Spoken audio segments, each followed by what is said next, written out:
Hello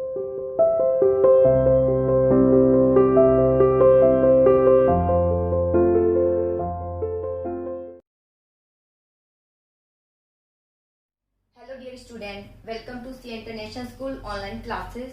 My dear plus 2 commerce class unit 6.2 तक हम complete कर चुके हैं. आप 6.3 स्टार्ट कर रहे हैं आज, जिसका नाम है सिलेक्शन. ठीक है, तो टॉपिक भी हमारा यही रहेगा कि सिलेक्शन क्या है, मीनिंग ऑफ सिलेक्शन. ठीक है, रिक्रूटमेंट पढ़ लिया है. रिक्रूटमेंट क्या था? पॉजिटिव प्रोसेस जिसमें व्यक्तियों को बुलाया जाता है. व्यक्ति को बुलाया जाता है, ज्यादा एप्लीकेशन आए इसका प्रयास किया जाता है कि एप्लीकेंट ज्यादा एप्लीकेंट यानी एप्लीकेशन देने वाले एप्लीकेंट ज्यादा एप्लीकेशन दे संस्था को, ताकि एक वाइडर चॉइस हो. बहुत सारे व्यक्तियों में से हम टैलेंटेड व्यक्ति जो हमें सुटेबल लगते हैं, सबसे टैलेंट लगते हैं, उनको हम अपनी संस्था में बुला सके. ठीक है, आगे की प्रोसेस के लिए. तो सिलेक्शन, जब रिक्रूटमेंट पॉजिटिव प्रोसेस है तो सिलेक्शन क्या कह सकते हो आप, नेगेटिव प्रोसेस है, क्योंकि इसमें व्यक्तियों को कुछ व्यक्ति रखे जाएंगे, जितनी रिक्वायरमेंट है, बाकियों को क्या कर दिया जाएगा, रिजेक्ट कर दिया जाएगा. उनसे कह दिया जाएगा जी आप सिलेक्शन आपका नहीं हुआ.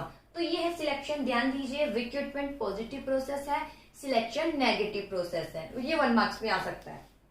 तो देखिए सिलेक्शन का क्या है meaning. Selection refer to the process, यह वह प्रोसेस है बाय विच क्वालिफाइड एप्लीकेंट. बेटा एप्लीकेंट नहीं, क्वालिफाइड ही लिखना. ठीक है, जैसे कि स्टाफिंग में मैंने बताया था कि ये नहीं कि व्यक्ति को लगाना है, एक टैलेंटेड व्यक्ति को लगाना है. ऐसे यहाँ क्वालिफाइड एप्लीकेंट या टैलेंटेड एप्लीकेंट, ऐसा कोई दिक्कत नहीं है, लेकिन एप्लीकेंट नहीं, क्वालिफाइड लिखिए या टैलेंटेड, जो आपको सही लगे. एक वर्ड यहाँ जोड़ देंगे तो बहुत ही ये इसका एक मीनिंग बहुत उभर कर आएगा कि एप्लीकेंट नहीं आ रहे.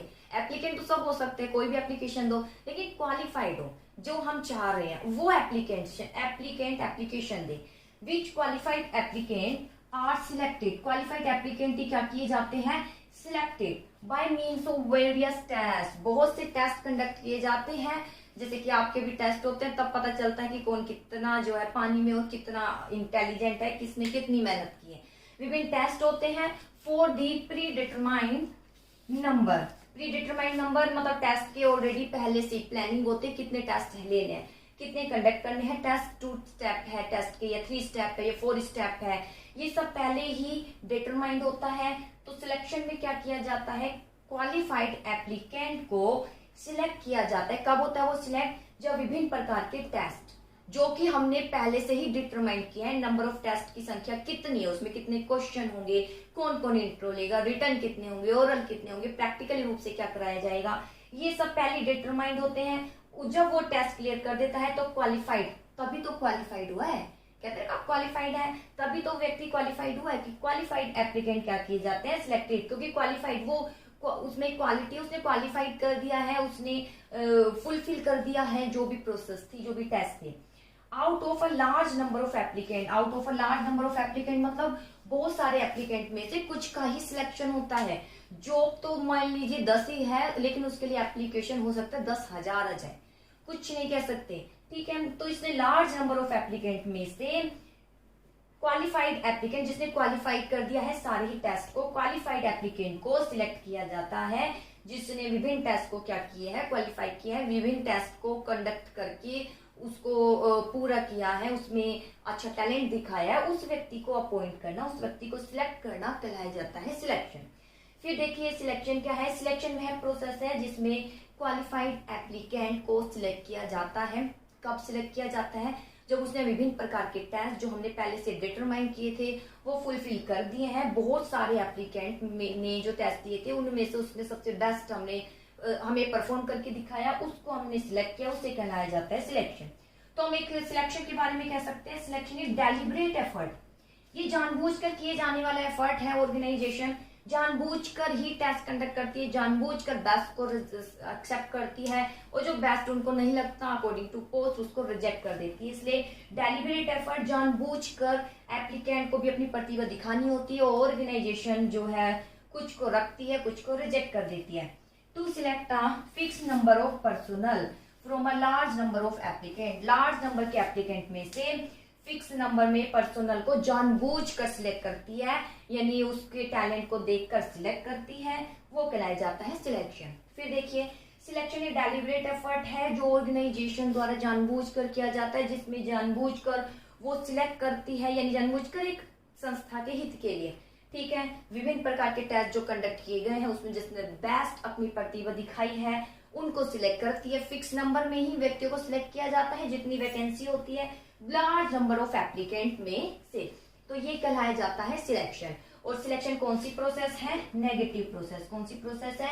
नेगेटिव प्रोसेस, क्योंकि इसमें व्यक्तियों को क्या किया जाता है, जो रिक्रूटमेंट तो पॉजिटिव है, रिक्रूटमेंट कौन सी प्रोसेस है? पॉजिटिव। और सिलेक्शन कौन सी प्रोसेस है? नेगेटिव। रिक्रूटमेंट में तो बुलाया जाता है सभी को, ज्यादा application they.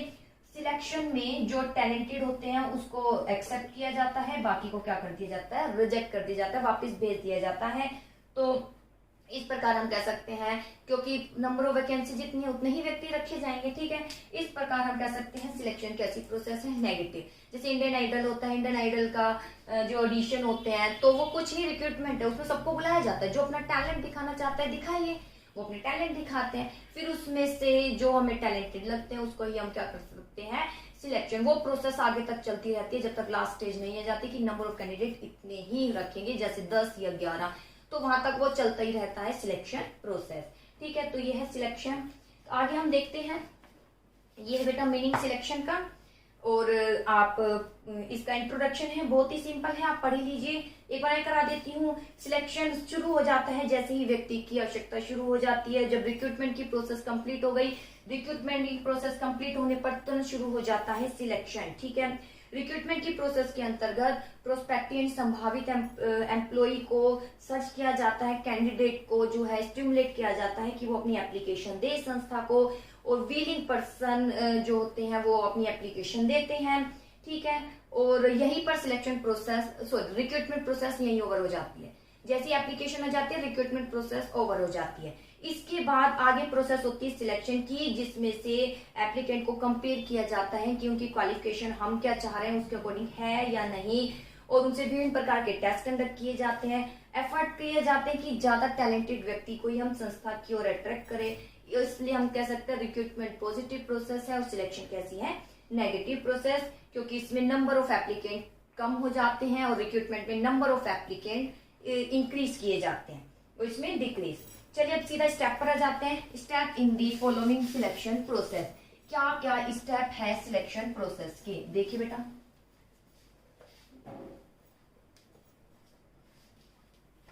First of all in different organisation में डिफरेंट सिलेक्शन प्रोसेस अडॉप्ट किए जाते हैं।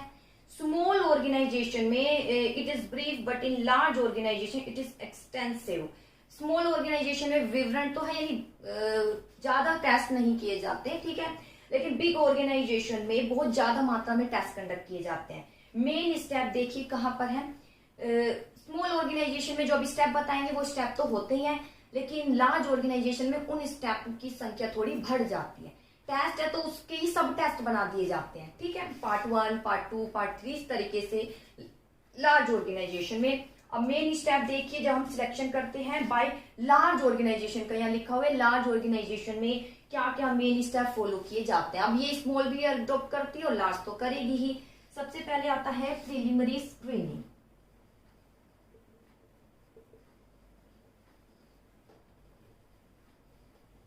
देखिए, प्रीलिमिनरी स्क्रीनिंग होता है प्राथमिक जांच। सबसे पहले प्राथमिक जांच के लिए बुलाया जाता है। प्राथमिक जांच मतलब उनको जांच की जाती है कि जो उन्होंने अपनी क्वालिफिकेशन जो डेटा दी क्या वो सही है या नहीं, ठीक है। देखिए, have the concern manager eliminate unqualified और unfit applicant based on information supply in the application form. देखिए, जो आपकी अब न्यू बुक में है इसमें बहुत ज्यादा डिटेल नहीं है, लेकिन अगर हम पुरानी बुक में देखें तो बहुत ज्यादा डिटेल थी। जिसके पास पुरानी बुक है उसमें बहुत ज्यादा डिटेल में है, तो बेटा ऐसा कीजिएगा, जो न्यू बुक है उस पैटर्न के अकॉर्डिंग ही चलिए। इसमें बहुत ज्यादा डिटेल नहीं है, बहुत ही सिंपल सी डिटेल दी है प्रीलिमिनरी स्क्रीनिंग की, वरना इसका बहुत बड़ा टॉपिक था। प्रीलिमिनरी स्क्रीनिंग में प्रीलिमिनरी इंटरव्यू भी होता है, एक ब्लैंक एप्लीकेशन फॉर्म भी फिल किए जाते हैं। आप अपनी बुक में देख सकते हो, पुरानी में यही मिलेगा कि प्रीलिमिनरी इंटरव्यू भी लिए जाते हैं और फिर ब्लैंक एप्लीकेशन फॉर्म भी भरवाए जाते हैं, जिसमें उसकी क्वालिफिकेशन, एज, ठीक है, बैकग्राउंड सब कुछ लिखना पड़ता है उसे। यहाँ पर न्यू बुक में ऐसा कुछ नहीं है, बहुत ही सिंपल है, छोटा सा गिवन है, तो आप उसके अकॉर्डिंग ही चलिए जो कि न्यू पैटर्न आया है, ठीक है। तो देखिए, फोटोकॉपी करा लेना अगर जिसके पास नहीं है। Preliminary screening. Have the concerned manager eliminate unqualified or unfit applicant based on information supplying the application form. अब इसमें क्या करता है, help the concern manager, manager की हेल्प से एलिमिनेट अनक्वालिफाइड और अनफिट एप्लीकेंट एलिमिनेट किए जाते हैं। इसमें प्रीलिमिनरी स्क्रीनिंग में क्या जांच होती है, प्रीलिमिनरी स्क्रीनिंग में जांच होती है किसको हमें आगे के लिए प्रोसेस के लिए बुलाना है और किसको हम एप्लीकेशन को रिजेक्ट करना है। तो इसमें क्या होती है, जो अनफिट एप्लीकेशन है, अनफिट जो हमें फिट नहीं लग रही, हमारे संस्था के अकॉर्डिंग, हमारे पोस्ट के अकॉर्डिंग व्यक्ति फिट नहीं हो रहा है, तो उसको हम क्या कर देते हैं, एलिमिनेट, खत्म कर देते हैं उसको, ठीक है, रिजेक्ट कर देते हैं। In the application form, preliminary interview help reject misfit for reason which did not appear in the application form. Preliminary interview से क्या होता है, यहाँ एक प्रीलिमिनरी इंटरव्यू लिया जाता है जिसकी जो हेल्प करता है, किसमें हेल्प करता है, मिसफिट फॉर रीजन, जो कि फिट नहीं है, जो अनुपयुक्त है, अनुपयुक्त रीजन यानी जो अनुपयुक्त एप्लीकेशन आई है, जो संस्था के लिए उपयुक्त है ही नहीं, संस्था में आने लायक ही नहीं है वो व्यक्ति, तो उनको क्या कर दिया जाता है, रिजेक्ट कर दिया जाता है, which did not appear in the application form. और कुछ बातें प्रीलिमिनरी स्क्रीनिंग में, प्रीलिमिनरी इंटरव्यू भी होता है, कुछ बातें जो आपने अपने डेटा में नहीं दी है तो वहां मैनेजर फेस टू फेस आपसे कुछ पूछता भी है, वो बातें पूछ सकता है जो आपने इंडिकेट नहीं की है। इस तरीके से पता चल जाता है कि आपने कितना उसमें डेटा में सच्चाई की है और कितनी सच्चाई उसमें नहीं है। जैसे आपने बोल दिया मैं तो कंप्यूटर में एक्सपर्ट हूँ, ये अपने डेटा बना के दे दिया, अपने रिज्यूम में दे दिया है, ठीक है, लेकिन इंट्रो में वो आपसे कंप्यूटर के बारे में बहुत से क्वेश्चन पूछने लग जाए, आपको आते ही नहीं है, वहीं पता चल जाएगा कि आपका ये जो है फेक है। आपने जो डेटा हमें दिए हैं, आपने जो अपने बारे में बताया है, जो आपने अपनी एप्लीकेशन दी है, आपने अपना रिज्यूम दिया है, वो बिल्कुल ही गलत है। तो यहाँ प्रीलिमिनरी इंट्रो से, प्रीलिमिनरी स्क्रीनिंग से ये पता चल जाता है। ज्यादा डिटेल नहीं है, डिटेल पुरानी भी मिलेगी और बहुत अच्छी डिटेल है, ठीक है। Did not appear in the application form. अब आता है interview. It refer to test on the basis of face to face. Interview मतलब फेस टू फेस इंटरेक्शन है बिटवीन द इंटरव्यूअर। इंटरव्यूअर मतलब ईआर आ गया तो आएगा ग्रेटर वाला, इंटरव्यूअर। इंटरव्यूअर मतलब ईआर मतलब होता है एम्प्लॉयर, ओनर। जब डबल ई आएगा तो मान लीजिए इंटरो जिससे लिया जा रहा है इंटरव्यूअर होता है, और दूसरा होते हैं एप्लीकेंट कह सकते हैं या इंटरव्यू, ठीक है। इंटरव्यूअर है यानी इंटरव्यू लेने वाला हो, किससे इंटरव्यू लेने वाला है, एप्लीकेंट से। तो इंटरव्यू लेकर ये पता चल जाता है प्रीलिमिनरी स्क्रीनिंग में कौन सी एप्लीकेंट ऐसे है जो अनफिट है संस्था के लिए, जिसे हमें क्या करना है, रिजेक्ट करना है और आगे की प्रोसेस में नहीं भेजना है।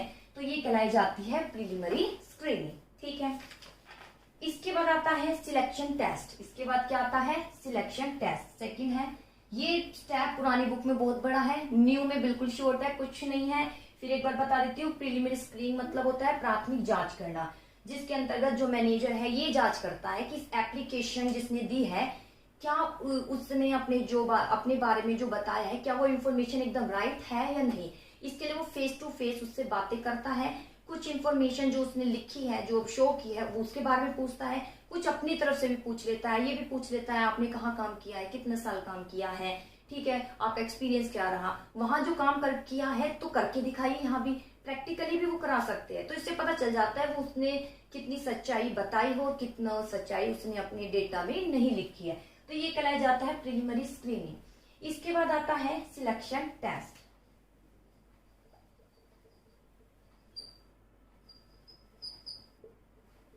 प्रीलिमिनरी स्क्रीनिंग के बाद सिलेक्शन टेस्ट कंडक्ट किए जाते हैं। देखिए इसमें कौन कौन से टेस्ट आते हैं।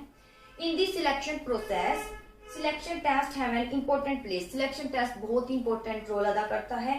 Through this test ability skill of candidate are measure. ये अंडरलाइन कर लेना। इसके माध्यम से क्या पता चल जाती है, कितनी एबिलिटी है और कितनी क्या है, स्किल है। स्किल क्या होती है, किसी भी काम को करना के तरीका, वो कहलाया जाता है स्किल। अब मैं पढ़ा रही हूँ, ये एक स्किल है। आप पढ़ रहे हैं, ये भी स्किल है। आप अटेम्प्ट करते हैं पेपर, ये भी स्किल है। स्किल को सभी बोला जाता है। स्किल मतलब कुछ काम करो कितने बेहतरीन तरीके से, वो सब स्किल। एक व्यक्ति सिंगिंग कर रहा है तो वो सिंगिंग उसकी एक स्किल है, कितनी बेहतरीन तरीके से कर रहा है। और एबिलिटी इसके साथ जुड़ी होती है। एबिलिटी कितनी योग्यता है उस स्किल को और बढ़िया तरीके से परफॉर्म करने की, उसमें कितनी एबिलिटी है, तो ये दोनों देखे जाते हैं। एबिलिटी योग्यता, स्किल, पढ़ना आता है, लिखना आता है, लेकिन कितना अच्छा लिखता है, कितनी अच्छी हैंड राइटिंग है, वो आपकी एबिलिटी को शो करता है। एबिलिटी प्लस स्किल बनकर सक्सेस बन जाती है, आप 100% सक्सेस हो जाते हैं। ठीक है, तो सिलेक्शन टेस्ट में मेजर किया जाता है क्या उसमें एबिलिटी है और कितनी स्किल है कार्य को करने की। ठीक है, these test are divided into the following category, इसको निम्नलिखित कैटेगरी में डिवाइड किया गया है। First of all first test है intelligence test.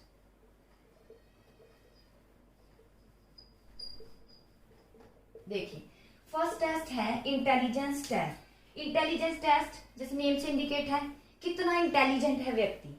It is use to measure the intelligence IQ of an individual. ठीक है, इसके अंतर्गत क्या देखा जाता है, IQ, यानी आपका IQ लेवल कितना है ये देखा जाता है। कितनी जल्दी से किसी बात को कैच करते हैं, कितनी फुर्ती से उस कार्य को करते हैं। अगर हमने कुछ ट्रेनिंग दी है कितनी जल्दी उसको कैच करके बेहतरीन तरीके से करने की कोशिश करते हैं, ये देखा जाता है इंटेलिजेंट टेस्ट। जैसे अब मैं पढ़ा रही हूँ तो कुछ बच्चे हो सकते हैं एक बार वीडियो देखकर समझ जाते हैं, कुछ 2 बार भी रिपीट करते हैं, कुछ 3 बार भी। तो वहां ये देखा जाता है उसका IQ लेवल कितना है और किस प्रकार से, अगर कुछ रीजनिंग है, कुछ डिफिकल्टी है तो उसको किस तरीके से सोल्व करते हैं, ये सब कुछ देखा जाता है इंटेलिजेंसी टेस्ट में। ठीक है, IQ of an individual, it is an indicator of a personal learning ability. ध्यान दीजिए, it is indicator of a person's learning ability और the ability to make decision and judgement. इसके अंतर्गत जो IQ है उसको मेजर किया जाता है, जिससे ये पता चल जाता है उसमें कितनी लर्निंग एबिलिटी है और कितना वो जजमेंट ले सकता है बेटर डिसीजन लेने में। ये इसमें वेरीफाई किया जाता है इंटेलिजेंट टेस्ट में। अंडरलाइन कर लेना, इंटेलिजेंट टेस्ट में देखा जाता है IQ लेवल कितना है व्यक्ति का, कितनी लर्निंग, IQ अच्छा है तो यानी लर्निंग एबिलिटी, सीखने की एबिलिटी उसमें कितनी जल्दी कैच करता है बातों को, और जब कोई डिसीजन लेने का टाइम आता है तो उसका जजमेंट कितना पॉजिटिव रहता है, कितना संस्था के लिए फायदेमंद होता है, ये देखा जाता है इंटेलिजेंट टेस्ट में। सेकेंड टेस्ट है एप्टीट्यूड टेस्ट। ठीक है, ये है एप्टीट्यूड टेस्ट। एप्टीट्यूड टेस्ट यानी कुछ छिपी हुई प्रवृत्ति देखी जाती है, आपने छिपा हुआ टैलेंट कितना है उसको निखारा जाता है। जैसे देखिए, it is use to measure the individual potential for learning new skill. इसमें कोई न्यू स्किल आप कितनी कर सकते हैं, पुरानी बुक में आएगा हिडन टैलेंट, आप इसको कह सकते हैं हिडन टैलेंट। जो हिडन टैलेंट है, एक व्यक्ति में कितना हिडन टैलेंट है, जैसे कि आपको, अब आप अच्छा पढ़ते तो है लेकिन इसी के साथ हमें अचानक पता चला आप बहुत अच्छी सिंगिंग करते हैं। ठीक है, तो जैसे ही कोई कंपटीशन होता है तो हम स्कूल की तरफ से आपको भेज देते हैं सिंगिंग के लिए, तो वो आप में एक हिडन टैलेंट है। तो संस्था ये भी देखती है कि जिस कार्य के लिए आया है, हो सकता है कंप्यूटर के लिए आया है, वो कंप्यूटर ऑपरेटर है, लेकिन उसमें खोजने की कोशिश करती है कि इसके अलावा उसे क्या आता है जिसका लाभ संस्था को मिल सकता है, उसे बोलते हैं एप्टीट्यूड टेस्ट। जैसे दिनेश सर है, दिनेश सर जो इंग्लिश वाले हैं ना, जो 8th 9th इसको शायद पढ़ाते हैं, 8 तक पढ़ाते हैं, तो वो दिनेश सर क्या है, लीगल एडवाइजर भी है संस्था के। पहले नहीं थे, संस्था को पहले नहीं पता था कि इन्होंने लॉ भी कर रहे हैं और लीगल एडवाइजर बन सकते हैं। वो टीचर भी है लेकिन उनमें एक हिडन क्वालिटी है कि वो लॉ की सारी जो है फॉर्मेलिटीज को पूरा करते हैं और संस्था को बताते हैं, तो वो लीगल एडवाइजर भी है, एडवाइस देते हैं लीगली रूप से, जो भी लॉ से रिलेटेड संस्था में बातें होती, जो भी कोई नया कुछ गाइडलाइंस आती है तो उससे रिलेटेड इंफॉर्मेशन देते रहते हैं संस्था को, उसका सोल्यूशन बताते रहते हैं। तो लीगल एडवाइजर भी है और वो टीचर भी है। पहले केवल टीचर थे, हमें नहीं पता था, यानी संस्था को नहीं पता था उनमें एक हिडन क्वालिटी भी है। संस्था ने देखा कि उनको अंदर एक हिडन क्वालिटी यानी छिपी हुई, जो हमें नहीं पता, वो है छिपी हुई प्रतिभा, तो उसका लाभ अब संस्था को मिल भी रहा है। जैसे सर टीचर भी है प्लस लीगल एडवाइजर भी है। ठीक है, तो यह है एक एप्टीट्यूड टेस्ट। जैसे समझ लीजिए दिनेश सर पहले टीचर ही थे, लेकिन ये देखिए टीचर तो सब बन भी जाते हैं, लेकिन जरूरी नहीं है कि हर एक अच्छा कोऑर्डिनेटर बने या कोई अच्छा एक प्रिंसिपल भी बन जाए, ये नहीं है। ठीक है, कोऑर्डिनेटर बनना भी बहुत मुश्किल होता है। तो दिनेश सर टीचर ही थे, अब एक कोऑर्डिनेटर भी बन गए, तो इनमें एक हिडन टैलेंट था जिसने संस्था ने देखा कि कोऑर्डिनेटर बनने लायक है, पूरे कॉमर्स डिपार्टमेंट को वो संभाल सकते हैं, तो उनको पोस्ट दे दी गई। संस्था को लाभ मिला, टीचर भी मिल गया, एक कोऑर्डिनेटर भी मिल गया, दोनों लाभ मिल गया। तो संस्था ये देखती है एप्टीट्यूड टेस्ट में कि उसमें कोई न्यू स्किल भी है जिस पर हम ट्रेनिंग दे और उसका लाभ संस्था को मिल जाए, तो ये खिलाया जाता है aptitude test. It indicate person's capacity to develop. इसके अंतर्गत पर्सन की कैपेसिटी देखी जाती है, कितनी कैपेसिटी है जिसको हम डेवलप कर सकते हैं। हिडन टैलेंट देखा जाता है, इसको अंडरलाइन कर लेना, बुक में न्यू में तो नहीं है लेकिन पुराने में। इसके बाद आता है पर्सनैलिटी टेस्ट क्या है। देखिए मैं यहाँ बता देती हूँ पर्सनैलिटी टेस्ट। पर्सनैलिटी टेस्ट मतलब ये नहीं कि कितना सुंदर दिखाई दे रहा है, ये नहीं होता है पर्सनैलिटी टेस्ट। देखिए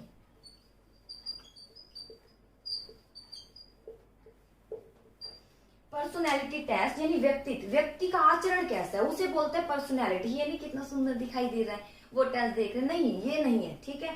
पर्सनैलिटी कितना आचरण अच्छा है, यानी व्यक्तियों के साथ कितना घुल मिल जाता है। हमें एक लीडर चाहिए, हमें एक मैनेजर चाहिए, लेकिन मैनेजर एक लीडर भी होना चाहिए। लीडर वो होता है जो दूसरों के साथ अट्रैक्ट करे और दूसरों की बातों को समझे। या छोड़िए एग्जांपल, आप सेल्समैन का मान लीजिए, हमें एक अच्छा सेल्समैन चाहिए, ठीक है। तो हम वहां पर सेल्समैन में पर्सनैलिटी जरूर होनी चाहिए अच्छी। पर्सनैलिटी मतलब ये नहीं कि सुंदर दिखना, सुंदर दिखे ठीक है, लेकिन पर्सनैलिटी टेस्ट मतलब किस प्रकार से दूसरों को ऐसे अट्रैक्ट कर लेता है कि सामने वाला व्यक्ति ना चाहते हुए भी उसका प्रोडक्ट ले लेता है, वो है पर्सनैलिटी टेस्ट। जिस सेल्समैन में पर्सनैलिटी है वो एक गुड सेल्समैन बन सकता है और संस्था को लाभ पहुंचाता है। तो ये होता है पर्सनैलिटी टेस्ट। व्यक्ति को हम संस्था में ले तो आते हैं, संस्था में बहुत सारे व्यक्ति कार्य कर रहे होते हैं। अब ये देखा जाता है व्यक्ति जब संस्था में आ जाएगा तो ऐसा तो नहीं औरों के साथ डिस्प्यूट उत्पन्न हो जाए उसके, ऐसा नहीं होना चाहिए, ठीक है। तो ये देखा जाता है पर्सनैलिटी टेस्ट में। It is use to know clue to a person emotion, person की इमोशन कंडक्ट को देखा जाता है, उसका रिएक्शन कैसी प्रवृत्ति देता है, कैसा रिएक्शन देता है, लोगों के साथ कैसे रिएक्ट करता है, मैच्योरिटी कितना वो मैच्योर है, लोगों से बात करने में, उनका आंसर देने में कितना एक्सपीरियंस है, ठीक है। किसी बात कोई भी प्रॉब्लम है कैसे उसको हैंडल कर लेता है, ये सब मैच्योरिटी में शामिल होता है। वैल्यू सिस्टम, वैल्यू नैतिक उसके क्या है, ऑनेस्ट है नहीं है, दूसरा अगर रूडली भी बिहेव भी करे तो वो किस तरीके से उसका आंसर देता है, etcetera. It probes to overall personality, इसमें क्या है शामिल की जाती है ओवरऑल पर्सनैलिटी, जिसके अंतर्गत ये पर्सनैलिटी शामिल होती है। क्या क्या शामिल होना चाहिए, अच्छा एक इमोशन हो, दूसरों के साथ अट्रैक्ट कर सके, ठीक है, दूसरे का अट्रैक्ट करने की एक एबिलिटी हो, मैच्योरिटी हो, ठीक है, अच्छा एक रिएक्शन दे सके, ठीक है, उसका एक अच्छी वैल्यू हो, ये सब इंडिकेट अंडरलाइन कर लेना। जिसमें ये सब टैलेंट है तो हम कह सकते हैं वो पर्सनैलिटी टेस्ट में क्या हो चुका है, क्लियर हो चुका है। तो ये कहलाया जाता है पर्सनैलिटी टेस्ट। इसके बाद आता है ट्रेट टेस्ट। इसके बाद क्या आता है, ट्रेट टेस्ट। तो देखिए ट्रेट टेस्ट क्या है, मैं यही बता देती हूँ। ट्रेट टेस्ट लास्ट है, उसके बाद इंटरेस्ट भी है। ट्रेट टेस्ट में क्या देखा जाता है, देखिए ट्रेट टेस्ट में जो है देखा जाता है प्रैक्टिकली रूप से और थियोटिकल रूप से देखा जाता है। जैसे किसने कंप्यूटर के लिए अप्लाई किया है, ठीक है, कंप्यूटर ऑपरेटर के लिए, तो सबसे पहले उससे थियोटिकल नॉलेज ली जाती है, कंप्यूटर के बारे में पूछा जाता है, उसके पास के बारे में पूछा जाता है, उसकी एप्लीकेशन क्या है, किस तरीके से हम उसको हैंडल करेंगे, ये सब पूछा जाता है, ठीक है। ये तो हो गया थियोटिकल। फिर उसे प्रैक्टिकली रूप से वो करवाया जाता है, ये कहलाया जाता है ट्रेट टेस्ट। ये क्या कहलाया जाता है, ट्रेट टेस्ट, जिसमें हम थियोटिकल प्लस प्रैक्टिकल दोनों ही टेस्ट लेते हैं, जिसमें हम थियोटिकल प्लस प्रैक्टिकल दोनों ही टेस्ट लेते हैं, उसे कहते हैं ट्रेट टेस्ट, ठीक है। थियोटिकल हमने ले ली है कि किस तरीके से भाई वो उसको नॉलेज है कंप्यूटर का। प्रैक्टिकली हम ये भी ले सकते हैं कि भाई आपको नॉलेज तो बहुत है, नॉलेज हमने देख ली, करवा के देखेंगे, हमें तो भाई अच्छे स्पीड वाला व्यक्ति चाहिए जो अच्छी टाइपिंग कर सके, तो हम स्पीड देखेंगे कितनी वो मूवमेंट अच्छे से कर रहा है, कितनी स्पीड से टाइपिंग कर रहा है, तो प्रैक्टिकली रूप से टेस्ट हो जाएगा। इन्हें बोलते हैं ट्रेट टेस्ट। देखिए ट्रेट टेस्ट क्या है, it is use to measure the existing skill of the individual. इसमें देखा जाता है एग्जिस्टिंग स्किल क्या है इंडिविजुअल की। It measure the level of knowledge and proficiency in the area of professional और टेक्निकल ट्रेनिंग। इसमें देखी जाती है नॉलेज, प्रोफेशनल यानी प्रैक्टिकली रूप से उसको कितना आता है, और उसमें नॉलेज उस व्यक्ति की कितनी है टेक्निकली रूप से, ये सब देखा जाता है। पुरानी बुक में इसका एक्सप्लेनेशन बहुत अच्छा है। ट्रेट टेस्ट मतलब थियोटिकल टेस्ट लिया जाता है, प्रैक्टिकल। थियोटिकल में जैसे कंप्यूटर ऑपरेटर है, कंप्यूटर के बारे में पूछा जाता है, और प्रैक्टिकल में क्या किया जाता है, उससे करवा के देखते हैं, उससे कंप्यूटर पर करवा के देखते हैं, टाइपिंग करा के देखते हैं, ठीक है, कि कितनी अच्छी टाइपिंग कर रहा है, वो कहलाया जाता है ट्रेट टेस्ट। इसके बाद आता है इंटरेस्ट टेस्ट। इंटरेस्ट टेस्ट तो नेम से इंडिकेट है, जिसमें देखा जाता है व्यक्ति का कितना इंटरेस्ट है।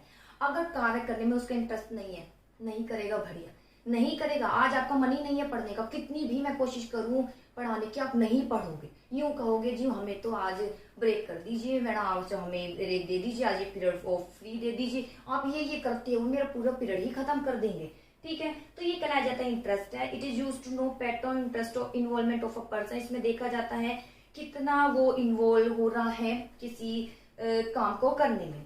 एप्टीट्यूड टेस्ट और ट्रेड टेस्ट में क्या अंतर है? The difference between aptitude test trade test is that formal measure potential to acquire skill and the latter actual skill possess.